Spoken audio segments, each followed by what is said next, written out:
Olá, meu nome é Noemi Jaffe, eu sou escritora de São Paulo e eu vou ler alguns trechos do meu livro mais recente chamado O que ela sussurra, que saiu em março pela Companhia das Letras.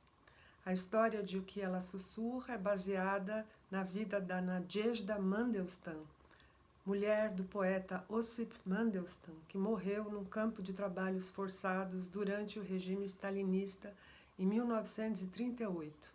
Depois da morte dele, ela dedicou 25 anos da sua vida a sussurrar poemas que ela sabia de cor do marido e que ninguém podia ter impresso em papel, e só em 1962 é que o primeiro livro dele foi publicado.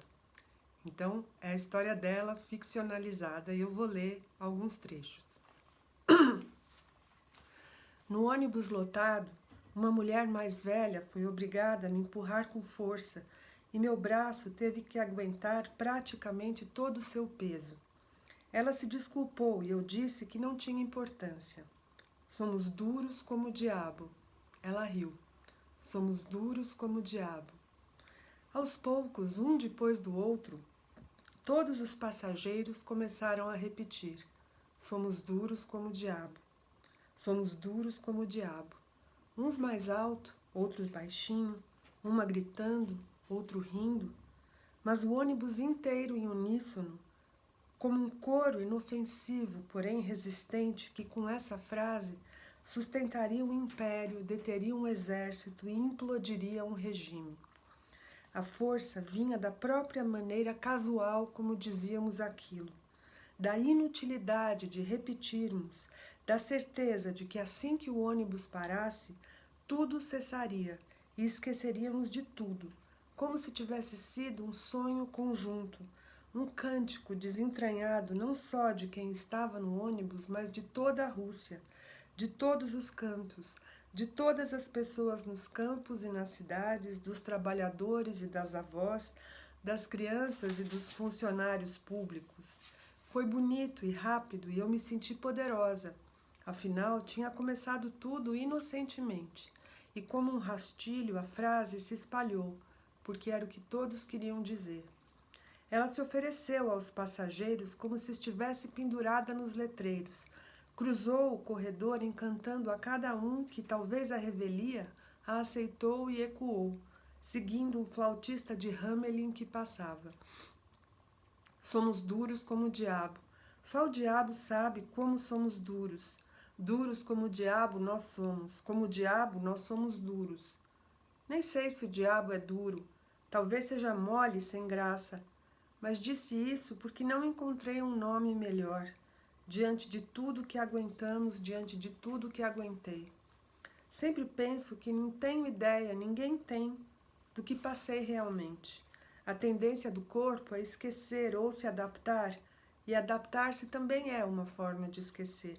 As mãos, as costas, as pernas, o pescoço, os ombros, os pés, o estômago, na verdade são eles que comandam o cérebro, e não o contrário, como se pensa. Vi Osip ser perseguido até a morte, e o acompanhei. Passei fome, suportei sua loucura e paranoia, fui traída por amigos, seguida na rua, recusada em inúmeros empregos, trabalhei de dia e de noite, pedi esmolas, adoeci, quis morrer.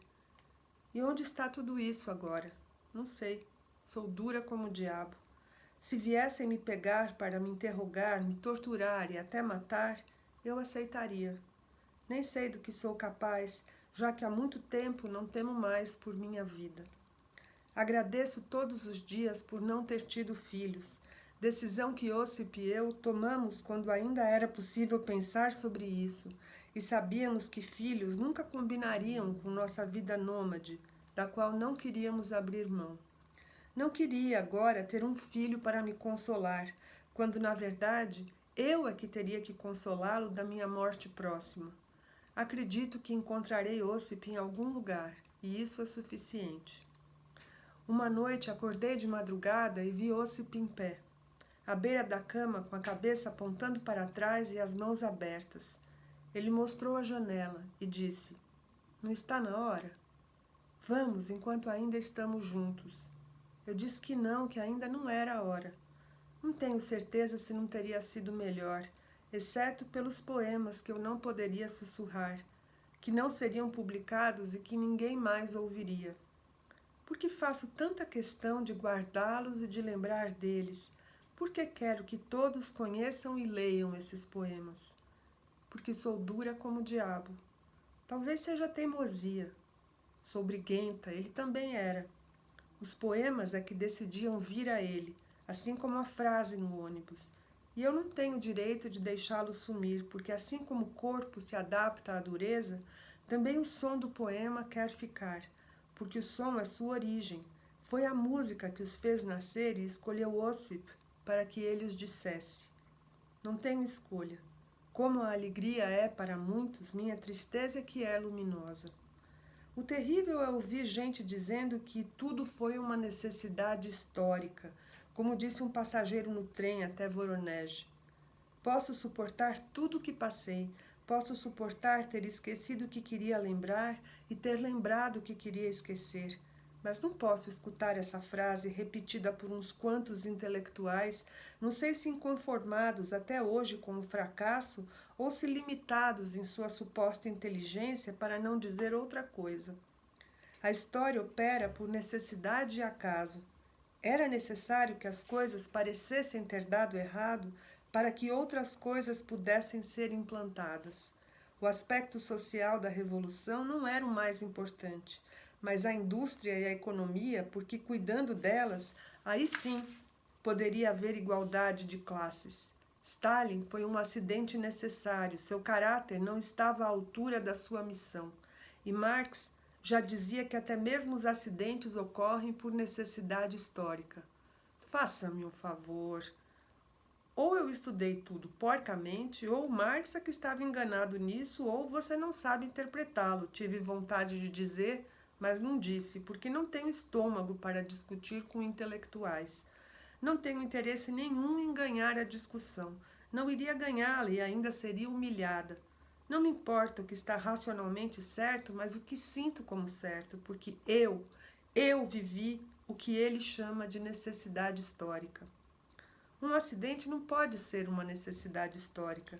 Eles só dizem isso depois de as coisas terem acontecido, depois de você ter perdido um irmão, um filho, depois de tua casa ter sido saqueada e queimada, depois de você ser submetido a uma descoletivização que te leva a passar fome pelas ruas da cidade.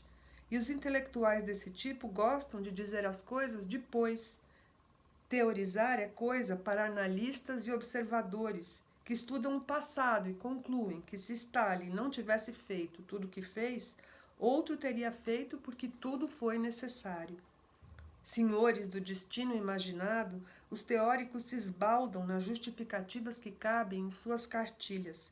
São exatamente o contrário dos poetas, como Ossip, que extraem suas palavras de uma aranha rastejando, de um pintacilgo amarelo e branco ou da fome roncando no estômago. E também dos eletricistas, das cozinheiras e dos professores, para quem a necessidade é 1 quilo de farinha e a história não passa de passado. Ninguém quer se sentir nem se sente parte da história e nem deveria. Quando isso acontece é porque a pessoa saiu da sua vida e passou a fazer parte da vida de outros, da dos políticos, por exemplo, ou de uma causa, ou de um pensamento.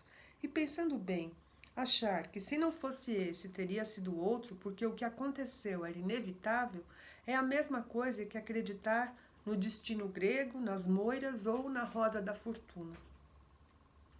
Ao mesmo tempo que vivo sussurrando e vivo para sussurrar, também aprendi a gritar. Pouco, mas bem. Já ouvi pessoas dizendo que gritar é humilhante, e Ana nunca grita, mesmo vivendo coisas bem piores que eu. Vassilissa, mesmo tendo ficado tantos anos presa, também não grita. E os homens, então, para eles, gritar é uma heresia. Se Ossip me ouvisse agora, quando eu abro a boca e falo, sou dura como o diabo, ele não falaria comigo por alguns dias. Mas não me importo. Mesmo sendo uma coisa selvagem, acho que é algo que resta da dignidade humana. Gritar. É uma maneira de deixar uma pegada, de mostrar de que forma eu vivi e de que forma vou morrer. Tomara que eu possa morrer gritando, e não quieta na cama, enquanto as pessoas me elogiam por ter sido tão estoica, a vida inteira aceitando as coisas como elas são, lutando pela vida de um homem e da sua obra. Quando eu não podia gritar, eu fiquei realmente calada. Não sou idiota. Mas agora que posso, grito porque sinto nessa voz a afirmação da desobediência, a mesma que a mãe de Aglaia praticou quando nos ofereceu comida em Voronezh. Se eu ficar quieta, vou ser consumida pela palavra revolução.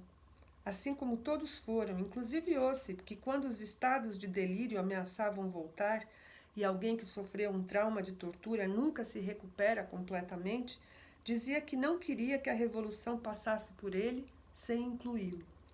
Essa palavra que usaram para nos enganar, que engana tantos povos com a mesma finalidade, é ainda mais poderosa do que as prisões e até do que as mortes. Por ela, faça qualquer coisa, e mesmo os que são contra ela querem fazer parte dela, porque ela está acima da história e dos acontecimentos, acima do sofrimento e do horror. Ela é gloriosa e triunfal, transformando os homens em heróis ou, ainda mais que isso, em transformadores do humano.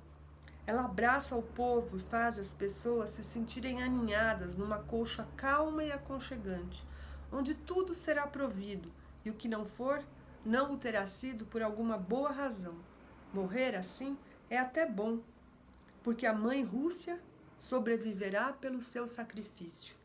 E como o sacrifício é atraente, nem eu posso negar, eu que quero afastá-lo de mim, que não quero viver nem morrer por nada. O sacrifício dá sentido ao que não tem sentido, e a revolução agita a tal ponto a alma que esta convence o corpo que ele não está passando fome, que a família não foi expulsa de casa, que o futuro será melhor. A doença da esperança é a doença da palavra revolução. Até hoje ouço críticos de Lenin, de Trotsky e, claro, de Stalin se referirem a tudo como frutos da revolução, ou às coisas como uma revolução mal sucedida, o que confere nobreza ao insucesso. Ah, mas ainda é possível salvar isso aqui, aquilo ali, isso mudou. Você precisa reconhecer. Estão doentes.